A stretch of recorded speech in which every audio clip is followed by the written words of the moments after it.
Hey folks, thanks for checking out Reigniting Liberty. I'm Deneen Borelli and Dr. Tom Borelli is in the house. And here's the truth in black and white. Whining Zuckerberg blames the FBI for Facebook censorship over Hunter Biden's laptop. Yes, he's blaming the FBI, trying to turn the tables there, so to speak. So Zuck, I think I will call him that throughout this episode. He made national news over the comments he made on Joe Rogan's podcast regarding the way Facebook dealt with the news about Hunter Biden's laptop during the 2020 election. Yeah, I'm sure you saw that. Well, essentially, Zuckerberg blamed the FBI for Facebook's decision to limit the distribution of the news about Hunter and his laptop. Zuck said he regretted that Facebook censored the news about the laptop. He regrets it. Right. Are you kidding me? Sorry, Mark. The Borellis, we don't believe it. Put that little violin away because we're not having any of that. Your little apology tour you're just talking to yourself, essentially. Well, look, your company, Zuck, now called Meta. Gee, I wonder why. The company is in trouble for sure. And your self-serving interview backfired big time. So folks, in this episode of Reigniting Liberty, we're going to call out Zuck, call him out for spinning about the Facebook censorship over Hunter Biden's laptop. We're going to discuss why Zuck made a rare media appearance, very rare indeed. We're going to expose the truth about Zuck and his role in censoring conservatives, including how Zuck is responsible for getting yours truly fired from the Blaze TV. And we're also going to expose Zuck's role in making sure President Trump was not re-elected. Dr. Tom, oh my goodness. Yeah, this is going to be a great episode where we are going to deliver the truth in black and white in all areas here. So Zuckerberg went on the Joe Rogan show. Why Joe Rogan? Well, we can get into that as well. But it can be summarized this way. He said the FBI put him on high alert and Facebook on high alert before the 2020 election. He then described how Facebook limited distribution about the news of Hunter Biden's laptop. And then he went on to say he regretted that he actually did it because in the end, the laptop was actually truthful. So those are really the three big points. And he also essentially said, well, we limited distribution, but we're not as bad as Twitter because Twitter totally banned it. So we're bad, but we're not all that bad. Sorry, Mr. Zuckerberg, you are bad, and we're going to describe just how bad you are. So here is Zuckerberg explaining in his own words how the FBI warned Facebook. Is the FBI, I think, basically came to us, some folks on our team, and was like, hey, just so you know, like, you should be on high alert. We thought that there was a lot of Russian propaganda in the 2016 election. We have it on notice that basically there's about to be some kind of dump of that's similar to that. So just be vigilant. Zuckerberg also said, quote, we just kind of thought, hey, look, if the FBI, which I still view as the legitimate institution in this country, it's very professional law enforcement. They came to us and tell us we need to be on guard about something, then I want to take that seriously. So, point number one, we have Zuckerberg being the innocent, good corporate citizen listening to the FBI. Yes, right. I agree with you, sirs and madams of the FBI, because you're all knowing and all truthful, and you haven't done anything to harm President Trump in the past 6 years or 5 years, but I guess at that point. So we're just going to obey and do what you said. So that's really his summary of his response to the FBI. Now here is Zuckerberg on what Facebook actually did. 5 or 7 days when it was basically being determined whether it was false. The distribution on Facebook was decreased, but people were still allowed to share it. So you could still share it, you could still consume it. So when you say the distribution is decreased, it got shared. How does that work? It basically, the ranking in newsfeed was a little bit less. So fewer people saw it than would have otherwise. So it definitely. By what percentage? I don't know off the top of my head, but it's meaningful. But I mean, So it's clear, and I'm glad Mr. Rogan did a little follow-up.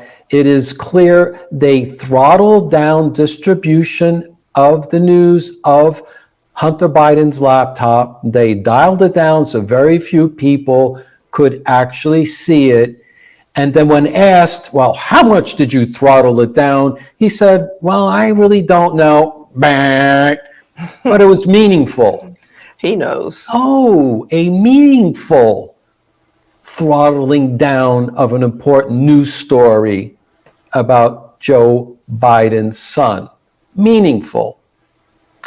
And here is Zuckerberg saying he regretted about the censorship of the laptop. Something like that turns out to be real.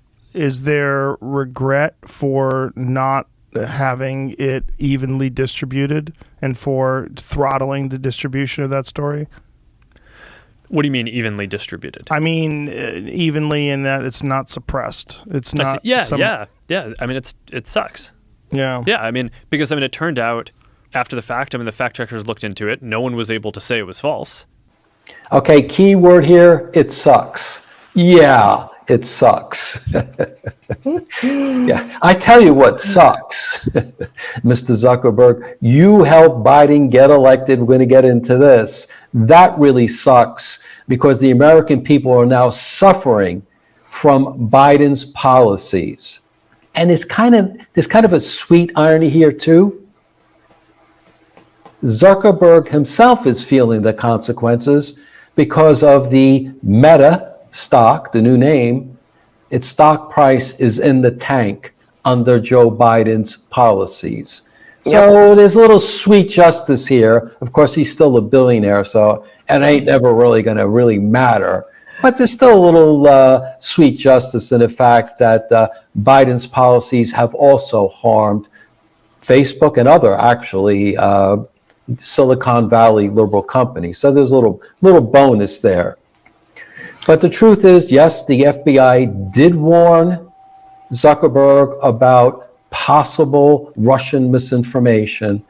But the bottom line is, Zuckerberg did not need his arm to be twisted to do anything to harm President Trump.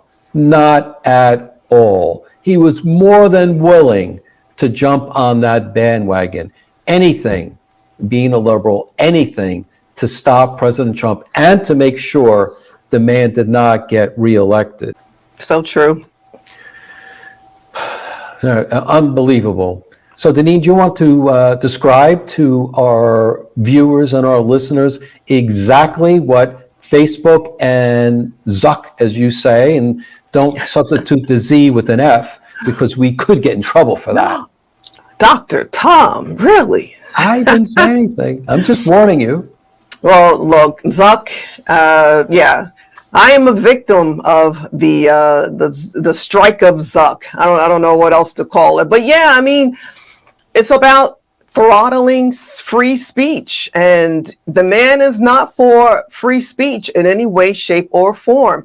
And look, when I was with the Blaze TV, I was doing regular videos called Here's the Deal about current events. The videos were informative, they were educational, they were also entertaining, and I would get so much feedback from people on these videos. They learned something, they were always looking forward to the next one. I mean, I would get, 800,000 views, as much as 800,000, and some of them were over 1 million views, Dr. Tom. But I was fired from the Blaze TV because of limited distribution, because Zuck and Facebook throttled the viewership of my videos. People were not getting them like they were in previously. And so because of that, that meant there was less revenue, less advertising revenue. They changed the algorithms, and I got swept up in that big time. But you know what? They did a hit job on my videos, Dr. Tom, resulted in a huge drop in views on Facebook. They dropped to like 30,000 to 50,000, Right. something like that. And prior to that, I was saying it was like 800,000 up to like a million. But in Oh, the more than a eyes, million. Some of them, I think one of them hit like 15 million, as I recall. yeah. But, you know, in the eyes of Blaze TV, my star power dropped, and along with any of the advertising revenue, and I got kicked to the curb and got fired. But Dr. Tom, here's the thing. I mean, And who came in to rescue the black chick? Nobody. Nobody. Exactly. And as a result, I lost a substantial amount of household income. And the Borellis are still recovering from that because conservative voices are being shut down and throttled in all kinds of ways. Now, a lot of people were making a lot of money on Facebook or through their websites with their opinions. And a lot of people have lost significant revenue because of that. And so Facebook has done the same to other conservative voices as well. We see it, we hear about it on a regular basis. And these individuals and these groups, they were harmed financially because of Zuck and his anti-conservative views. And Dr. Tom, does he really regret limiting distribution of, say, my content or other conservatives' content, and you know, or about the Hunter Biden and his laptop? Is he really remorseful? Is he really sorry he did that? Not at all. I mean, this is part of a pattern. It happened, as you mentioned, to many conservative groups and many conservative commentators that used to make a living on their views. Well, Facebook didn't like their views, so they throttled down distribution on Facebook. They did it to others, they did it to you. And to give the truth in black and white, the number we lost from household income is north of 60% of our annual income, and we still haven't recovered. So clearly, we're not friends with Mr. Zuckerberg at all. And so it wasn't surprising in any way the fact that when the Hunter laptop story came around, I'm sure he couldn't wait to figure a way out in his team to make sure that the American people did not see it. It's all part of the pattern that he has had, I guess now for years. So there's no surprise here. And because of that, and because of other things, we're stuck with President Biden. And his failed policies.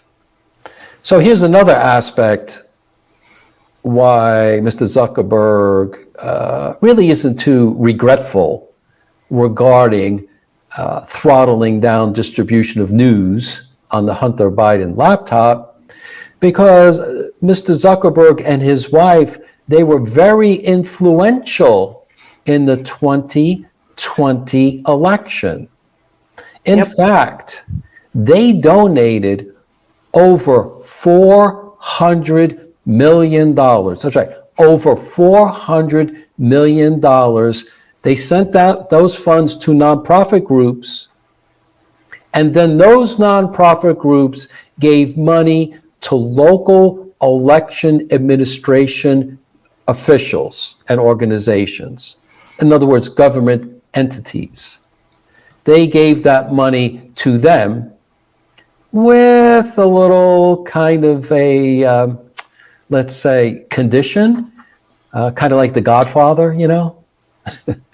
Made them an offer they couldn't refuse. Yeah, how did I circle back to that, right? To The Godfather, make you an offer. So these government, local administrative officials, they were hungry for money.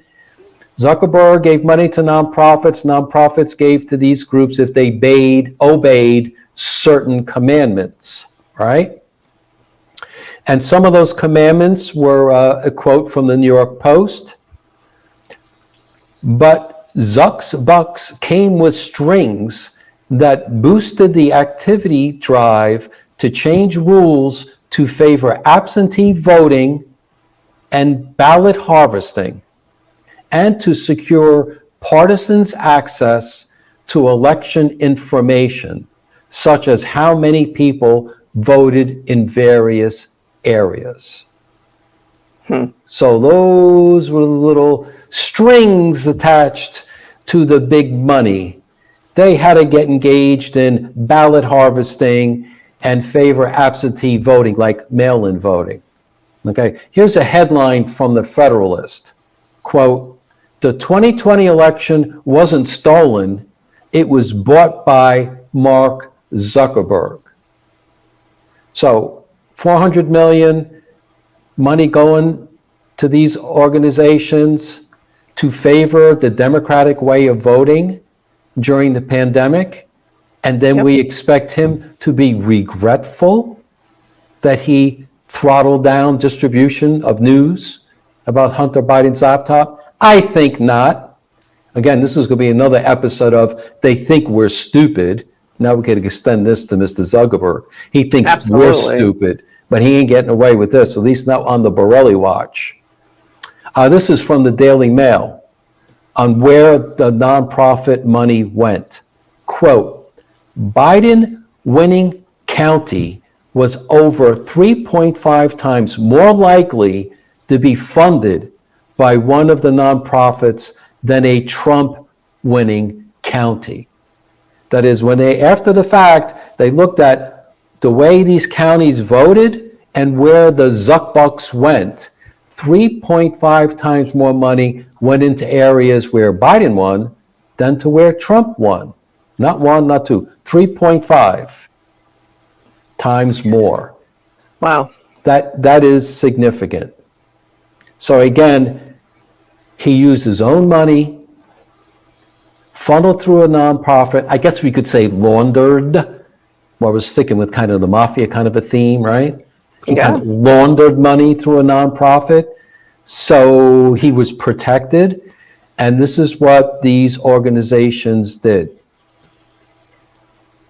And this is a big reason why we have, and I would say, stuck with President Biden.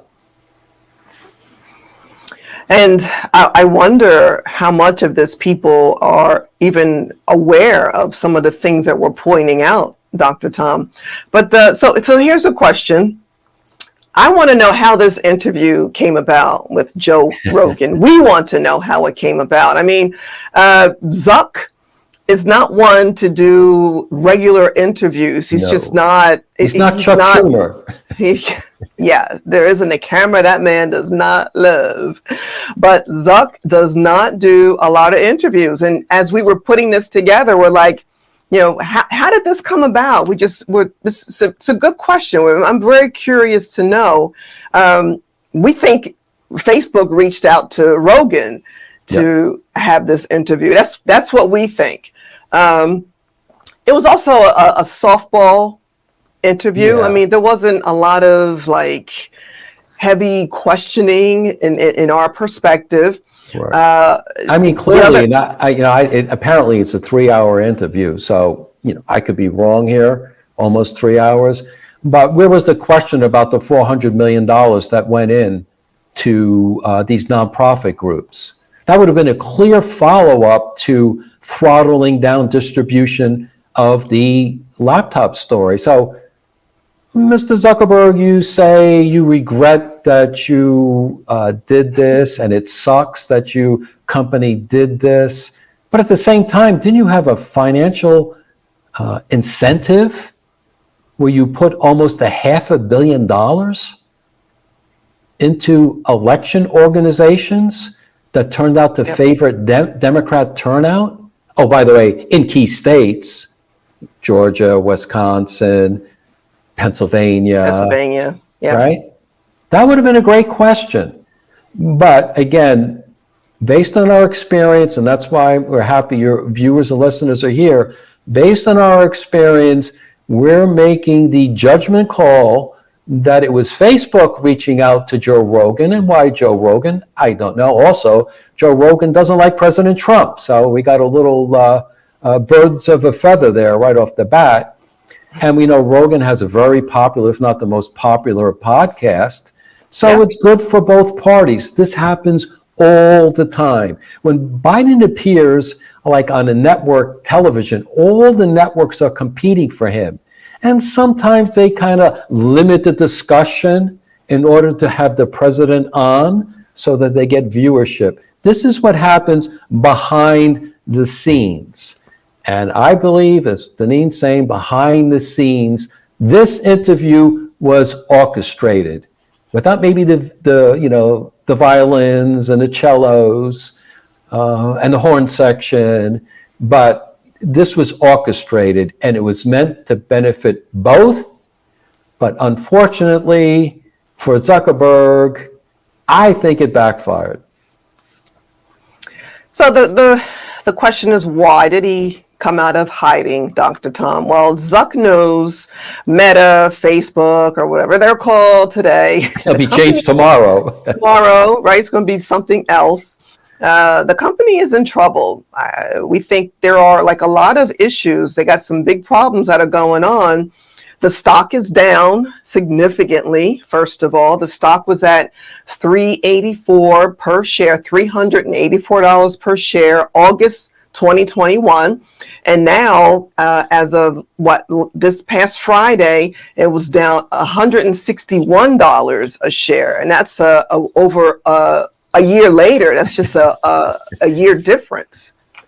But more problematic is Facebook has a public relations problem with Americans, especially Republicans. I mean, we just went through what the Borrellis have experienced with Facebook.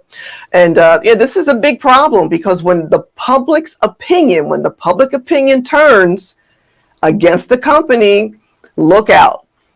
Because it's a free fall moment then and there. And with legislation, regulation, and litigation, these are all the instances and issues that are under the radar with Meta, Facebook, Zuck. Meta, Facebook, Zuck. Maybe that's their new ticker symbol. Dr. Tom.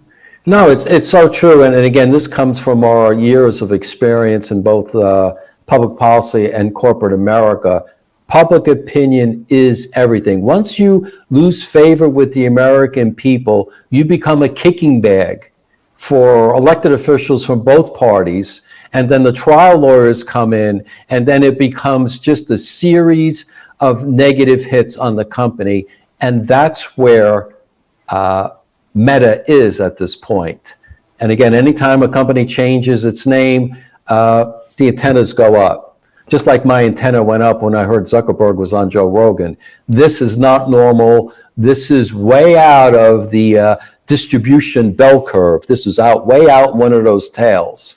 And for 3 hours. And for 3 hours. So he was out there selling something. We'll get that in a little bit. But the most important thing that we like to do every once in a while is educate viewers. And again, now we're educating on the importance of public opinion.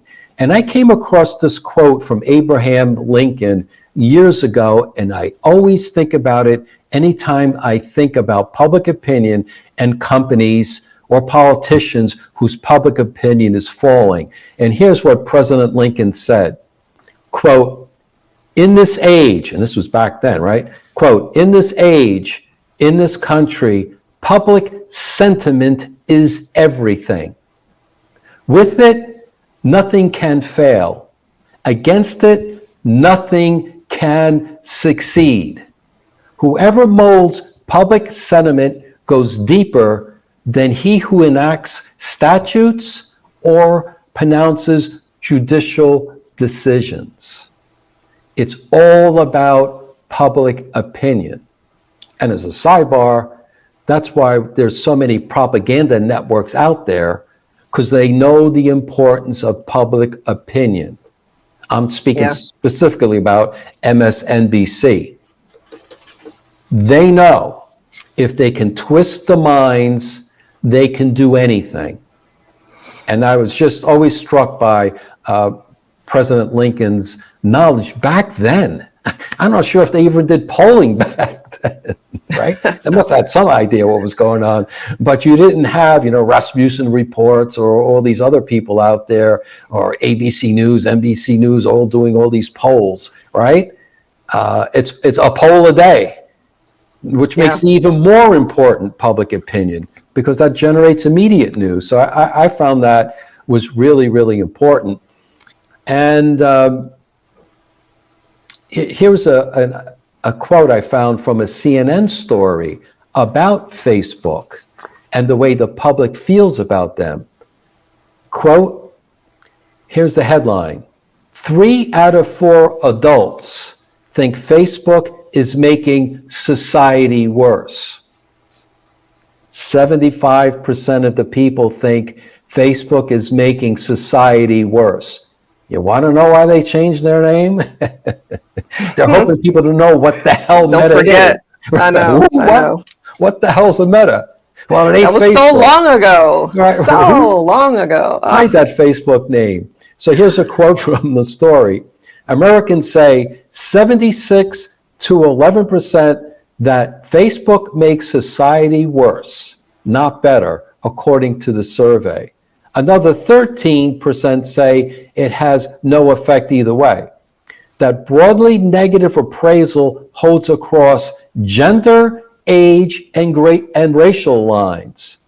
Even frequent Facebook users, those who report using the site at least several times a week, say 70% to 14% that societal network harms rather than it helps U.S. society, end of quote.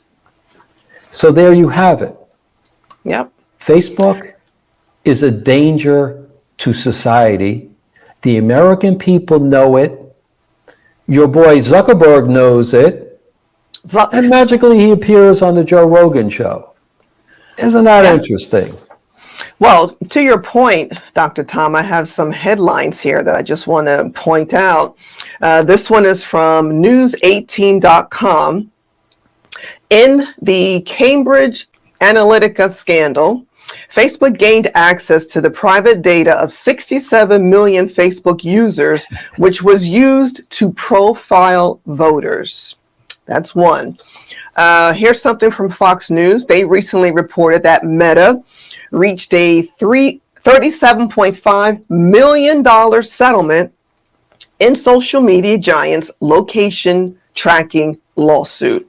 Here's a quote from the story. The users said that while they did not want to share their locations with Facebook, the company nevertheless inferred where they were from their IP, their Internet Protocol addresses, and used that information to send them targeted advertising. It continues, Dr. Tom. New York Post reported in June, Meta Instagram hit with 8 lawsuits for exploiting young people for profit.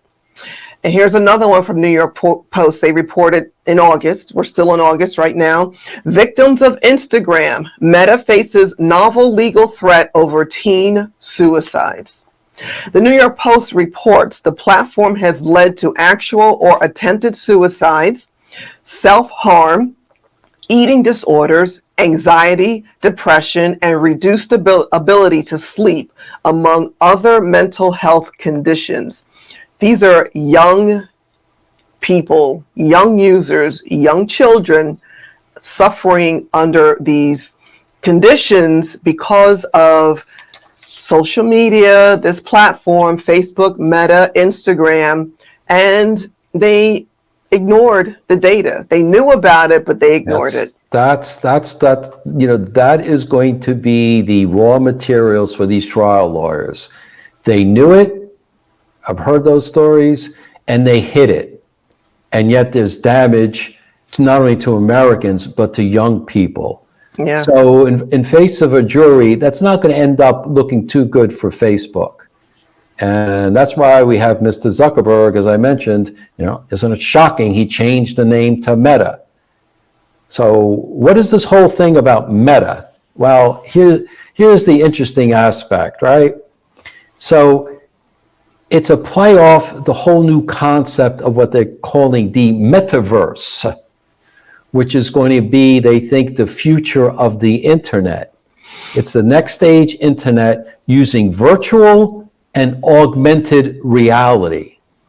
That's where Zuckerberg sees the future of Facebook, which is now Meta. They want to be a key player in this metaverse. And as a key player in this metaverse, what they want to do is sell devices.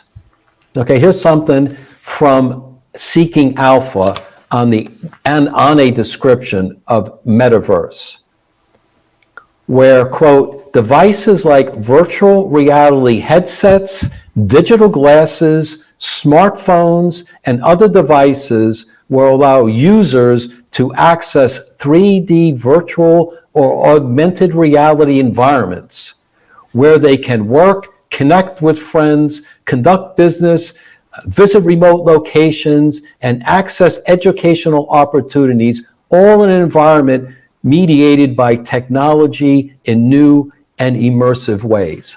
What the hell does this mean? I think this means you put on one of those goofy 3D, goggles. Goggles. Right. Yeah. You put one of those goofy thing, and then I could not be me. I could be a little emoji of me, and then I could go into a corporate meeting as me in my little lab coat and whatever. I mean, or we could hold a meeting maybe in India by the Taj Mahal because it's not reality. But this is all, again, this is sci-fi land. Bread and circuses. Right, Right? What we really need is an alternative reality. This is what we really need. While everybody's smoking pot, you can smoke your pot, you can throw in the glasses, you could be all over the world without ever knowing it. Oh yeah, this is going to work out really, really well, Zuckerberg. But again, this is where he's headed. This is where he sees the future of his company. And he went on the Rogan show, I think, to try to make publicity surrounding where he wants to bring Meta, including promotion of his new goofy 3D goggles. You know how cool we all look with those things? Stop. Anyway. Don't you want a pair? Is that my Christmas present? You can pretend to be me. There you go. I could put it on and see Zuckerberg.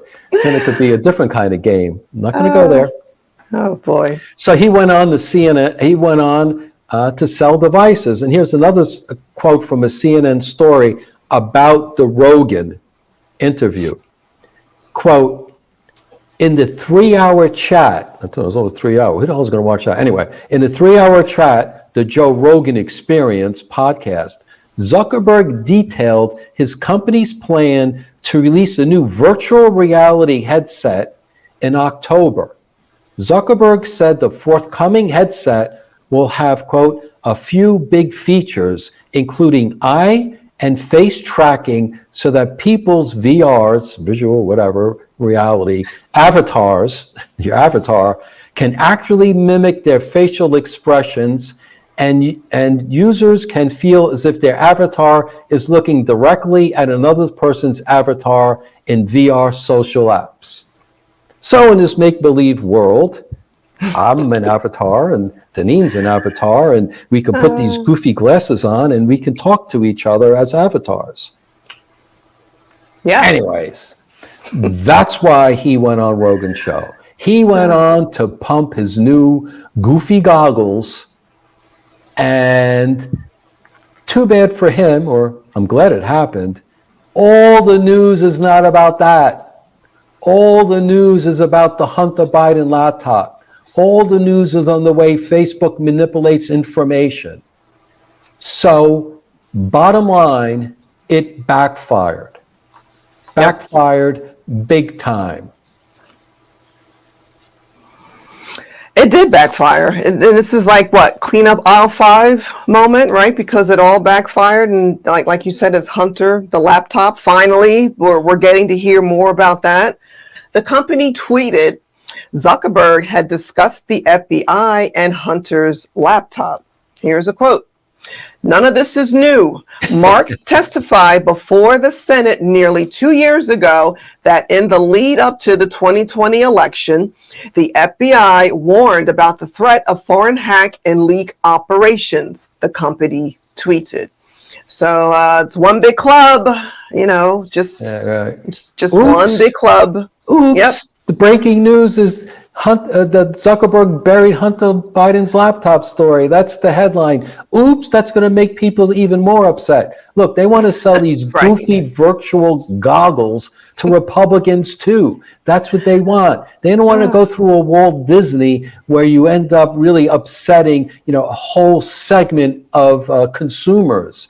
So this is where Zuckerberg's got a problem. He's unpopular. People don't like him. And why in God's name would they put him out there front? I don't know. But, I know, right? But I guess he's being a billionaire and the sycophants in a corporation. Gee, Mark, yeah, go on. You're great. People love you. They love you. They're not going to tell the king he doesn't have any clothes. Yep, go on out there. Another insight into the way corporate America works. Oh, yeah, definitely. Never tell the king the truth. You won't get your stock options. Right? You want that bonus. You want that bonus, don't you? I've been victimized by that, I admit. Well, you jumped in on Twitter, Dr. Tom. You had a tweet that had a lot of traction. Still getting traction. I know. This was on August the 25th, and you tweeted, I guess I didn't get the memo to support Zuckerberg after appearing with Joe Rogan. Zuckerberg did everything he could to beat Trump, and now his Meta Facebook stock is in the tank. Now he is a FBI critic with a crying, laughing face is how you ended it. Yeah, and it's still moving, that tweet. No, it is. And I have to tell you, it just, because a lot of the early feedback on the news about the story it was like, it's the FBI, it's the FBI. Yeah, your FBI should not be interfering with elections like they have.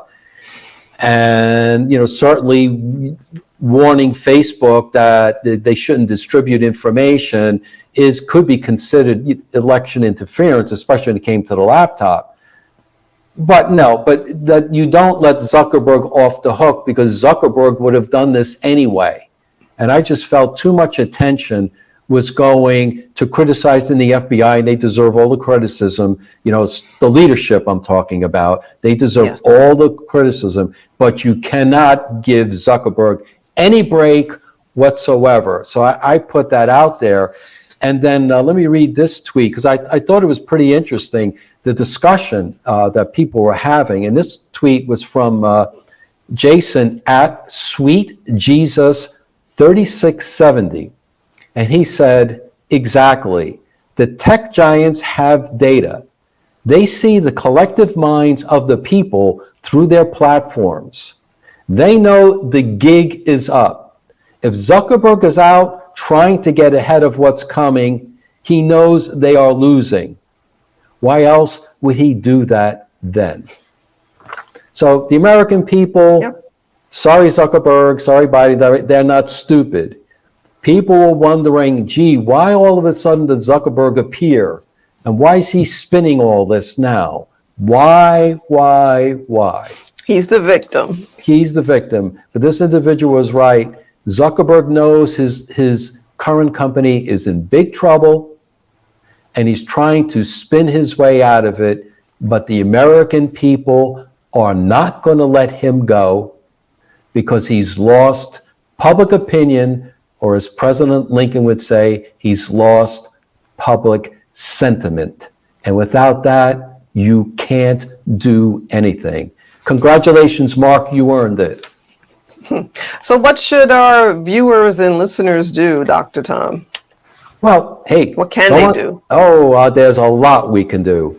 Go on social media and keep hammering Facebook and Zuckerberg for what they have done as a threat to democracy, one of the terms that Democrats always like to use. What about Zuckerberg and Facebook being a threat to democracy?